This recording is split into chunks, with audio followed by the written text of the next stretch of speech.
Welcome to JNI today. ముందుగా headlines చూద్దాం. Andhra Pradesh ఎస్సీ/ఎస్టీ gazetted officer welfare association 2024 డైరీని ఆవిష్కరించిన సజ్జల. అణగారిన వర్గాలను పైకి తీసుకొచ్చే ప్రక్రియలో ఎస్సీ/ఎస్టీ ఉద్యోగాలు భాగస్వామ్యం కావాలని పిలుపు.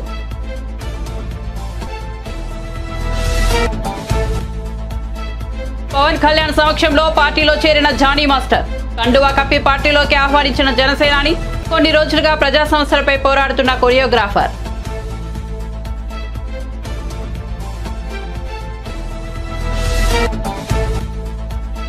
కరీంనగర్ సోషల్ మీడియా వారియర్స్ సమావేశంలో బీఆర్ఎస్ వర్కింగ్ ప్రెసిడెంట్ కేటీఆర్ సమావేశం.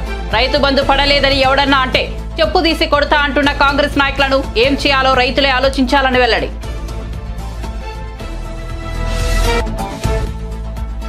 ఉప్పల్ స్టేడియంలో రేపటి నుండి జరగబోయే India-England test cricket match. Test match కోసం పటిష్టమైన భద్రతా ఏర్పాట్లు చేశామన్న రాచకొండ సిపి సుధీర్ బాబు.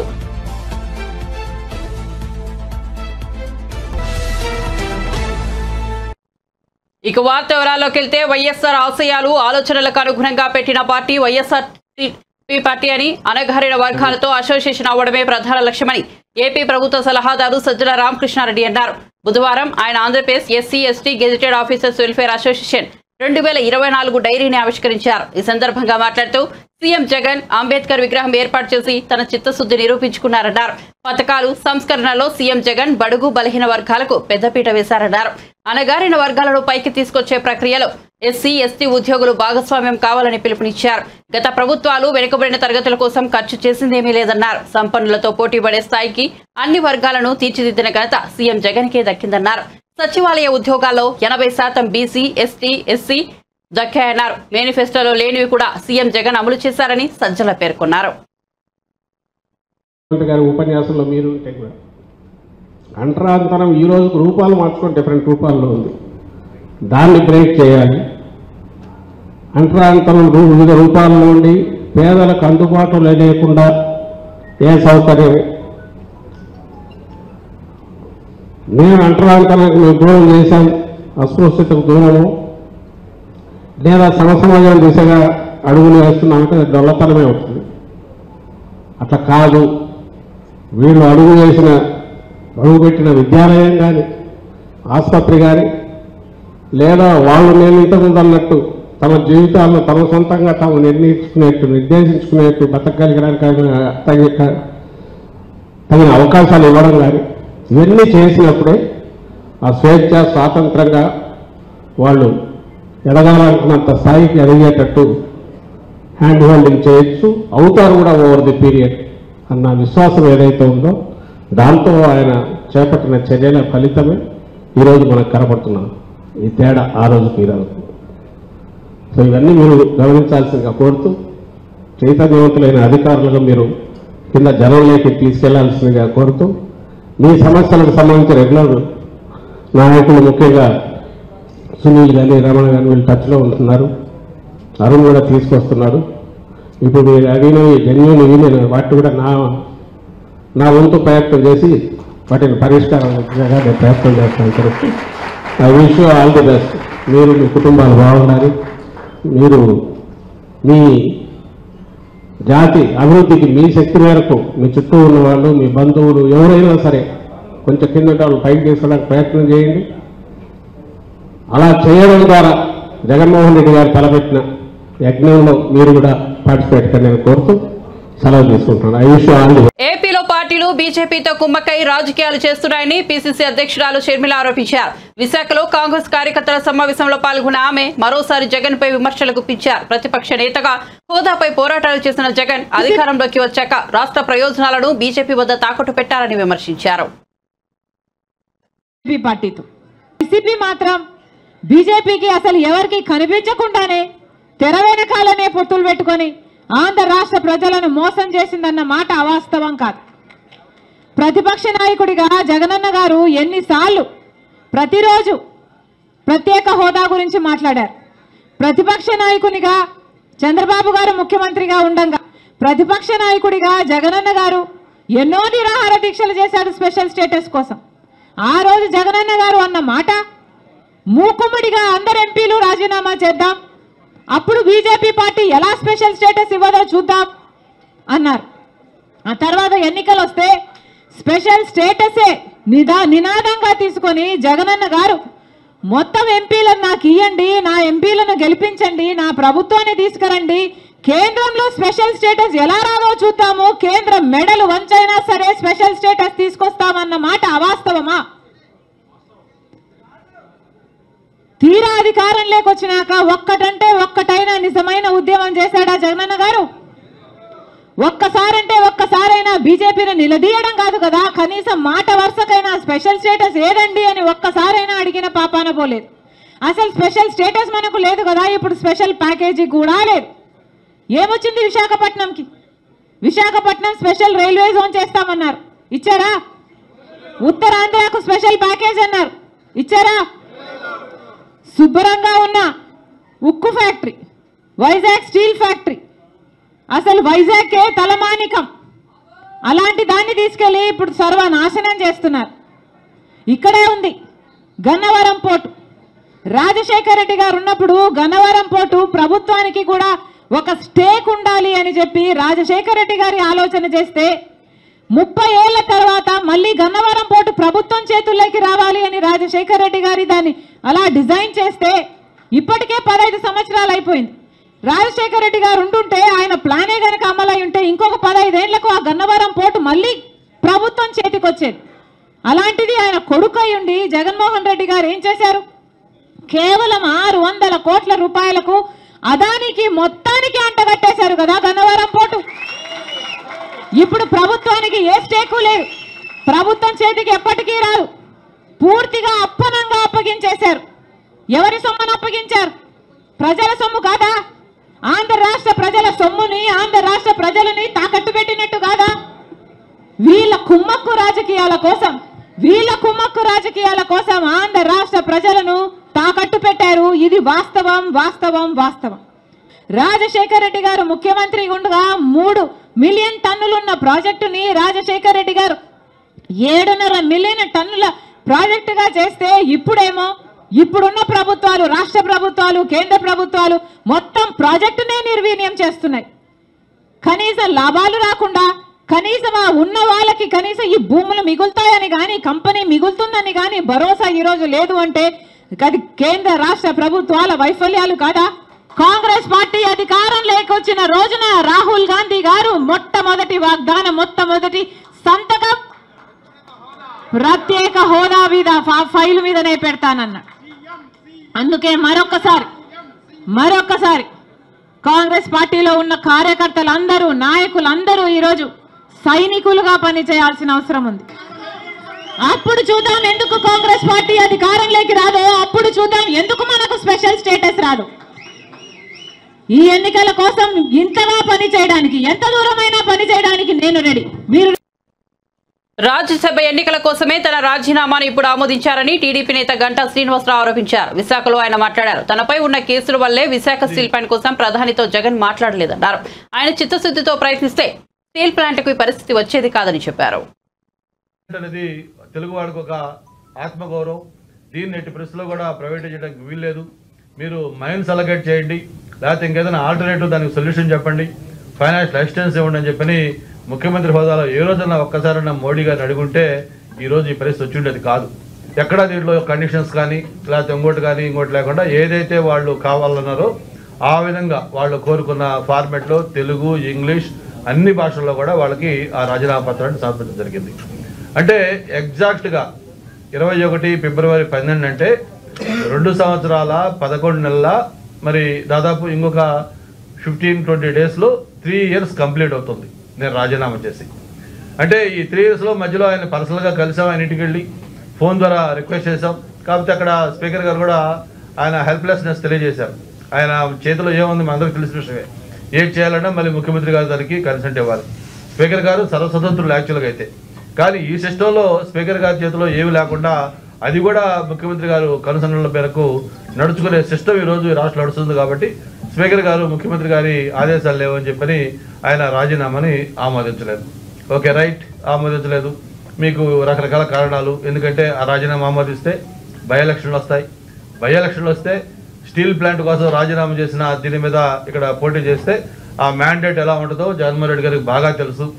ఈ రూలింగ్ పార్టీకి ఒక చెంప దెబ్బ తగులుతుంది కాబట్టి ఆ రిస్క్ తీసుకోవడం ఇష్టం లేక రాజీనామాని మీరు ఏదేదో కారణాలు చెప్పి దాన్ని వాయిదాలు వేశారు. మరి ఈరోజు ఇక 3 నెలలు కూడా ఇంక ఎన్నికలకి టైం లేదు. ఏప్రిల్ 16 ఎన్నికలని ఆల్రెడీ పార్లమెంట్ ఎన్నికలకు సంబంధించి ఆ నోటిఫికేషన్ కూడా ఇండికేట్ చేశారు. స్టేట్ ఎలక్షన్లు కూడా మొత్తం అదే డేట్ అంటే దాదాపు ఇంకొక 2 months 20 daysలో ఎలక్షన్లకు మొత్తం మన రాష్ట్రంలో జరగబోతా ఉన్నాయి. అంటే 3 ఏళ్ల క్రితం చేసిన రాజీనామాని 3 నెలలు కూడా లేని ఈ సమయంలో ఈ రాజీనామాని ఇప్పటికిప్పుడు ఒక దొంగచాటుగా కనీసం రాజీనామా చేసి 3 ఏళ్ళు అయితే అప్పుడు రాజీనామా చేశారు, స్టిల్ దానికి మీరు హోల్డ్ అయ్యి ఉన్నారా లేదా, మీ రాజీనామాని యాక్సెప్ట్ చేయమంటారా వద్దా అని కనీసం మినిమం సాంప్రదాయాలు కొన్ని విలువలు కొన్ని రోజు రాజకీయాల్లో పాటించాల్సిన అవసరం ఉంది. అది కూడా కనీసం చేయకుండా అప్పటికప్పుడు దొంగచాటుగా ఆ రాజీనామాని ఆమోదించారంటే దీంట్లో ఒక రాజకీయ కుట్ర కోణం ఏముందో మనందరూ కూడా అర్థం చేసుకోవచ్చు. ఆ రాజ్యసభ ఎన్నికల్లో గెలవాలి అంటే ఎందుకంటే ఆయనకు మొన్న జరిగిన ఎమ్మెల్యేల ఎమ్మెల్సీ ఎన్నిక ఇంకా మర్చిపోవాలా. ఆ రోజు దిమ్మ తిరిగే ప్రశ్న ఆ రోజు మొత్తం ఫలితాలు వచ్చాయి. ఏదైతే మా అనురాధ గారు ఎమ్మెల్సీని పెడితే ఎలాగైతే మనం గెలిచామో ఇప్పుడు రాజ్యసభలో కూడా ఖచ్చితంగా 3 రాజ్యసభ సభ్యులు వాళ్ళు గెలిచే పరిస్థితి లేదు. ఖచ్చితంగా తెలుగుదేశం పార్టీ మద్దతు ఇచ్చిన వాళ్ళు లేకపోతే వైసీపీకి సంబంధం లేని వాళ్ళు ఒక రాజ్యసభ ఖచ్చితంగా 100కి 100 పాళ్ళు గెలిచే అవకాశం ఉంది.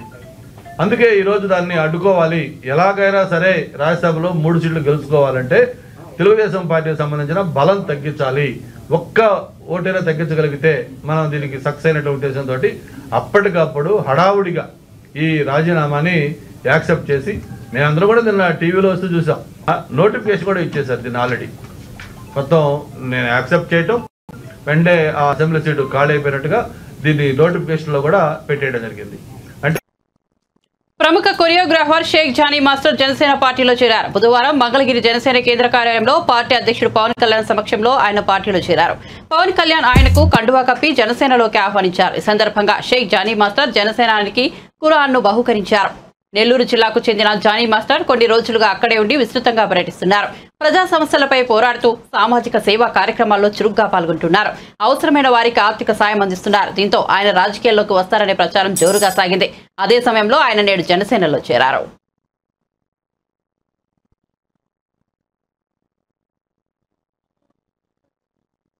సీఎం రేవంత్ రెడ్డిని కలవడంతో వస్తున్న వదంతులపై దుబ్బాక ఎమ్మెల్యే కొత్త ప్రభాకర్ రెడ్డి స్పందించారు. సీఎం రేవంత్ రెడ్డిని కలవడంలో తప్పేముంది అని ప్రశ్నించారు.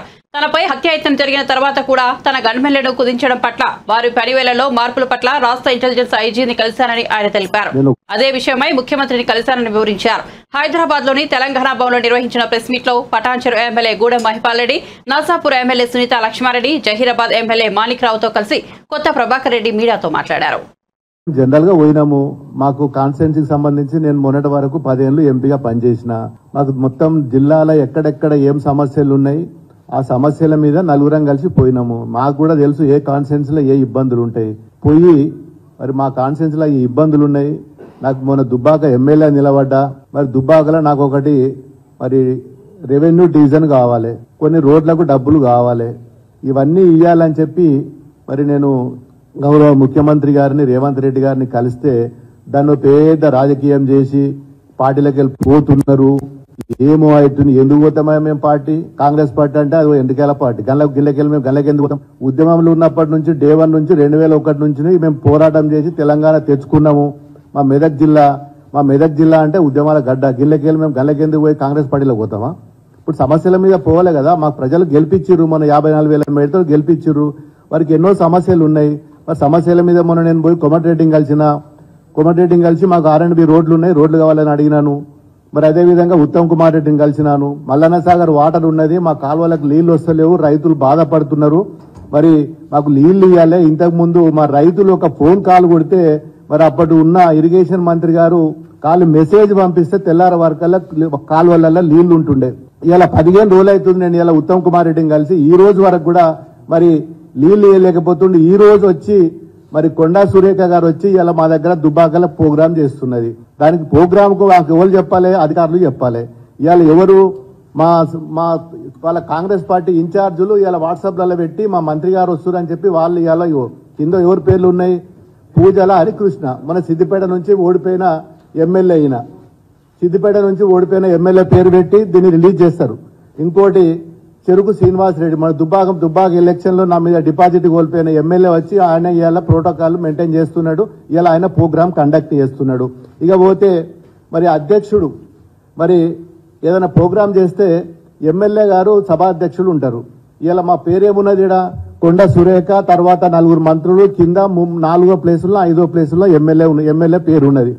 దీనికోసం మేము అడగడానికి పోతే ఇదో పెద్ద రాజకీయము, కాంగ్రెస్ లో ఏదో మేము కలుస్తున్నాము, మా పార్టీకి ఏమో లేనట్టు, వాళ్ళది ఏదో పెద్ద దేశంలోనే పేద పార్టీ పేద ఉరగ పెడుతుండ్రు, ఆ కాంగ్రెస్ పార్టీలో పోయి మేము గెలుస్తున్నాం అని చెప్పి ఇలా రకరకాల జిమ్మిక్కులు చేసి టీవీలల్లా పేపర్లల్లా సోషల్ మీడియాలల్లా ఇదో పెద్ద డ్రామా.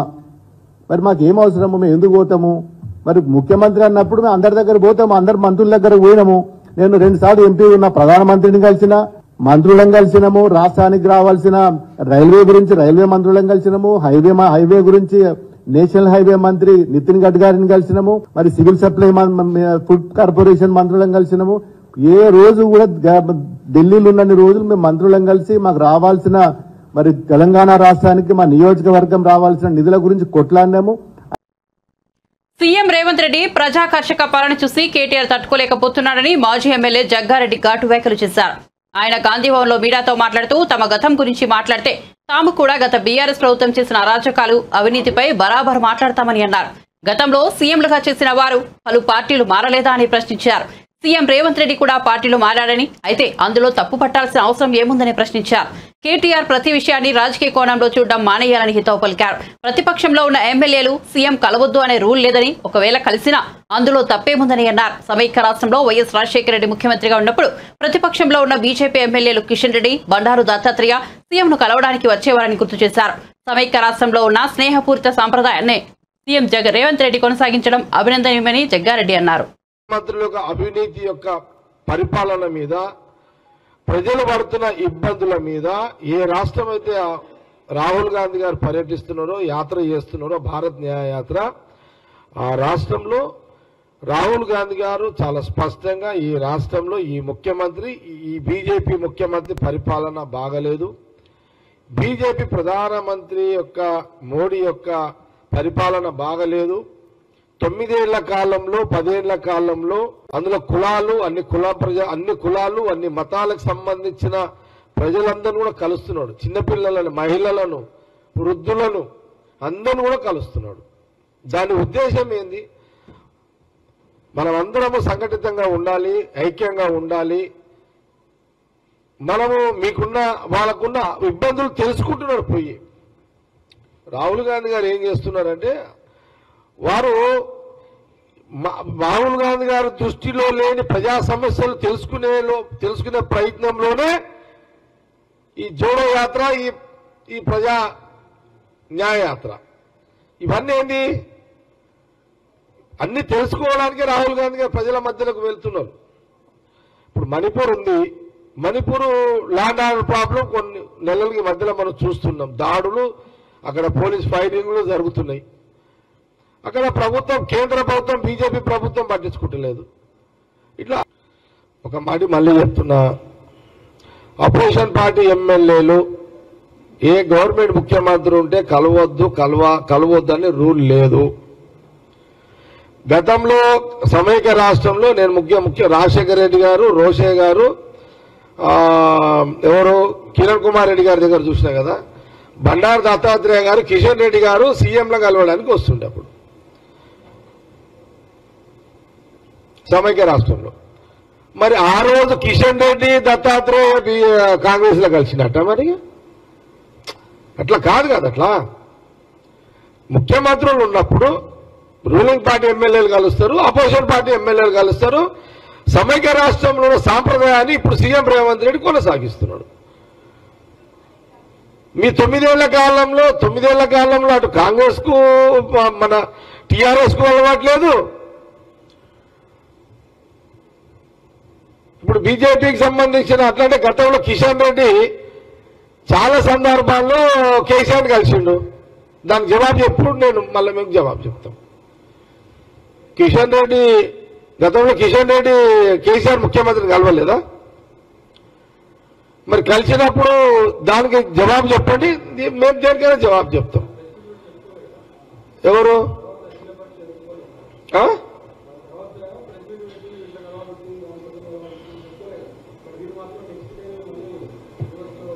బతికిస్తున్నాం తెలంగాణలో.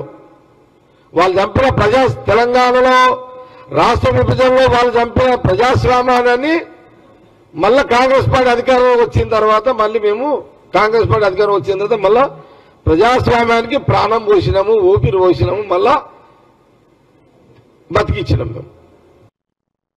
సీఎం జగన్ వైనాట్ 175 వెనుక దొంగ ఓట్ల ద్వారా లబ్ధి పొందాలని కుట్ర దాగి ఉందని బీజేపీ రాష్ట్ర అధ్యక్షులు పురంధేశ్వరి ఆరోపించారు.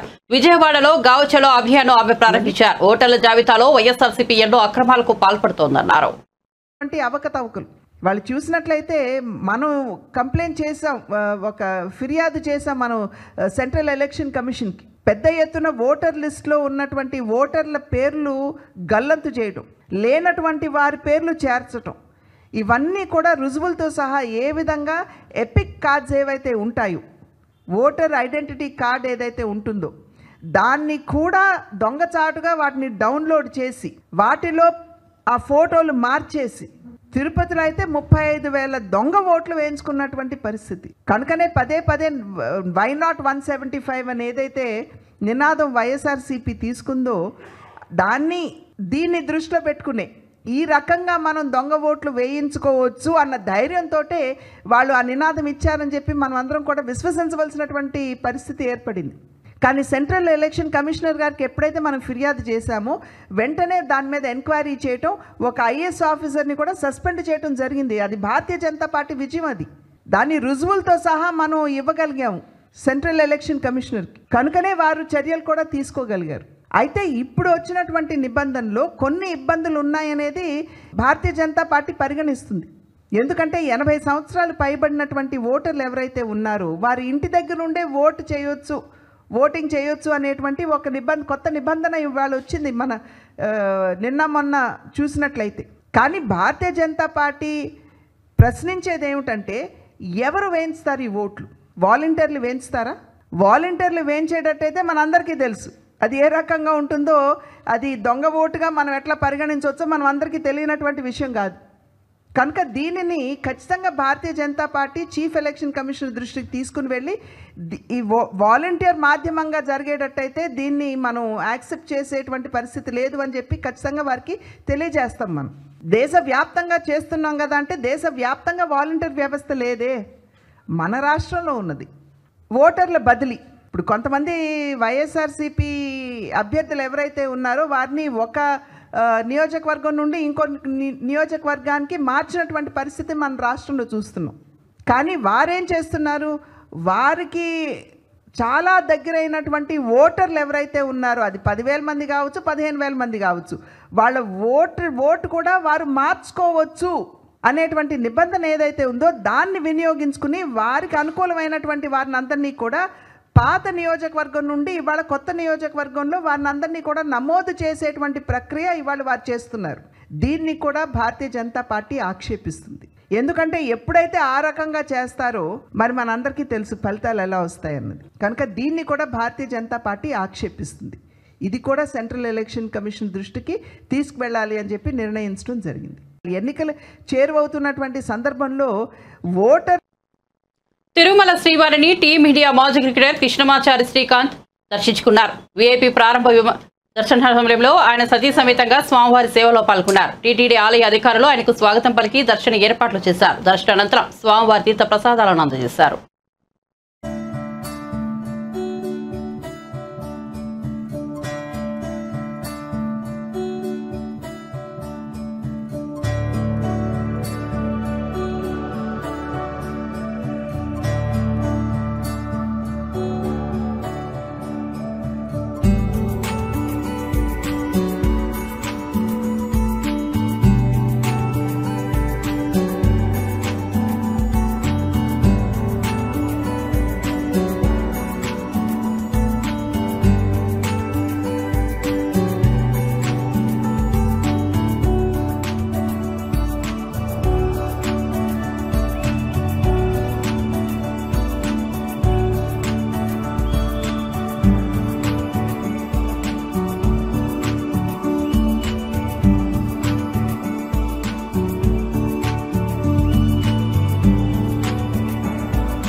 ఉప్పల్ స్టేడియంలో రేపటి నుండి జరగబోయే India England test cricket match సందర్భంగా స్టేడియంలో ఏర్పాటు చేసిన భద్రతా ఏర్పాట్లపై Rachakonda CP Sudheer Babu press meet నిర్వహించారు. ఈ సందర్భంగా సిపి సుధీర్ బాబు మాట్లాడుతూ 1500 మంది పోలీసులతో మ్యాచ్ కు బందోబస్తు ఏర్పాటు చేయడం జరిగిందని, ఇందులో ఆక్టోపస్ బలగాలతో పాటు 100 షీ టీం మఫ్టీలో తిరుగుతాయని సుధీర్ బాబు తెలిపారు. ఉదయం 6:30 నుండి ప్రేక్షకులకు స్టేడియంలోకి అనుమతిస్తామని, స్టేడియం చుట్టూ 360 సీసీ కెమెరాల సాయంతో నిరంతరం పర్యవేక్షణ చేస్తున్నామని తెలిపారు. బ్లాక్ లో టికెట్స్ అమ్మే వారిపై కఠిన చర్యలు తీసుకుంటామని సుధీర్ బాబు హెచ్చరికలు జారీ చేశారు. దానికోసమే మీకు జస్ట్ బ్రీఫింగ్ కోసం మీరు అడుగుతున్నారు కాబట్టి తొందరగానే మీకు ఇచ్చేసి will go for the next activity of our professionalism. Match start అవడానికి 3 hours ముందే మేము ఆడియన్స్ స్పెక్టేటర్స్ ఇన్సైడ్ అలౌ చేయడానికి ప్రొవిజన్ ఇచ్చాం. So that 9:30 to 5 o'clock match కాబట్టి they can come after 6:30 we can allow them inside. We are started a new system, evidence-based policing, where everyone ఎవరైతే posting ఉంటారో వాళ్ళు మా అధికారులు ఎవరున్నా సరే మేము వాళ్ళు మానిటర్ చేసే విధంగా ఫిజికల్ వేలో చేస్తాము. దాని తర్వాత మా కమాండ్ కంట్రోల్ నుంచి కూడా కెమెరాస్ 360 కెమెరాస్ ఉన్నాయి. ఎంటైర్ స్పెక్టేటర్స్ తో పాటు మా అధికారులు పనితీరు కూడా మేము కనెక్షన్ వీక్షిస్తుంటాం. అంతేకాకుండా ఎక్కడైనా ప్రాబ్లం ఉంటే మళ్ళీ ఆ కన్సర్న్ ఆఫీసర్స్కి మేము దాని మీద ఏం యాక్షన్ తీసుకోవాలో చెప్పే విధంగా మేము మా కమాండ్ కంట్రోల్ కూడా ఏర్పాటు చేయడం జరిగింది. ట్రాఫిక్ పరంగా చూస్తే మార్నింగ్ 9:30 స్టార్ట్ అవుతుంది కాబట్టి పీక్ అవర్స్లోనే జనాలు వస్తుంటారు. ఈవినింగ్ కూడా పీక్ అవర్స్ ఉంటుంది. సో ట్రాఫిక్ పర్స్పెక్టివ్లో కూడా మేము ఏర్పాటు చేస్తున్నాం. ఎక్కువగా అధికారులను మొత్తంగా 1500 మంది పోలీసు అధికారులతో పాటు ఆక్టోపస్ లాంటి స్పెషల్ ఏజెన్సీస్, మౌంటెడ్ పోలీస్ తో పాటు మా బీటీ టీమ్స్, దెన్ మా ఏఆర్ ఫోర్స్, టీఎస్ఎస్పీ ఫోర్స్ ఇవన్నీ కూడా ఉండడం జరుగుతుంది. మహిళల భద్రత మనకు ప్రభుత్వానికి కూడా ఇంపార్టెంట్ ఏరియా ఆఫ్ కన్సర్న్ కాబట్టి మా she teams 100 she teams different మఫ్టీలో అట్లా ఉంటారు. కాబట్టి మహిళల కోసం పూర్తి భద్రత కల్పించే విధంగా మేము చర్యలు చేపట్టాం. అంతేకాకుండా ఇన్సైడ్ వెళ్ళిన తర్వాత కూడా ఏమేమి ఆర్టికల్స్ తీసుకురావద్దు అనేది మేము ఆల్రెడీ పబ్లిష్ చేసాం. But for your information like binoculars కానీ కెమెరాస్ బైనాక్యులర్స్ దెన్ బులెటిన్ ముగించే ముందు హెడ్లైన్స్ మరోసారి చూద్దాం. Andhra Pradesh SC ST gazetted officer welfare association 2024 డైరీని ఆవిష్కరించిన సజ్జల. అణగారిన వర్గాలను పైకి తీసుకొచ్చే ప్రక్రియలో ఎస్సీ ఎస్టీ ఉద్యోగులు భాగస్వామ్యం కావాలని పిలుపు.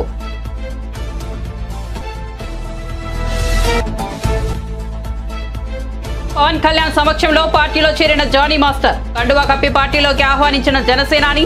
కొన్ని రోజులుగా ప్రజా సమస్యలపై పోరాడుతున్న కొరియోగ్రాఫర్.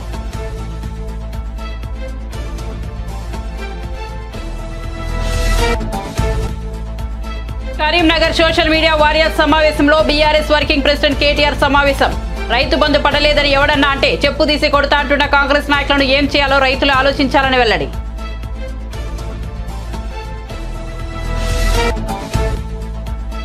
ఉప్పల్ స్టేడియంలో రేపటి నుండి జరగబోయే ఇండియా ఇంగ్లాండ్ టెస్ట్ మ్యాచ్ కోసం పటిష్టమైన భద్రతా ఏర్పాట్లు చేసిన రాచకొండ సిపి సుధీర్ బాబు.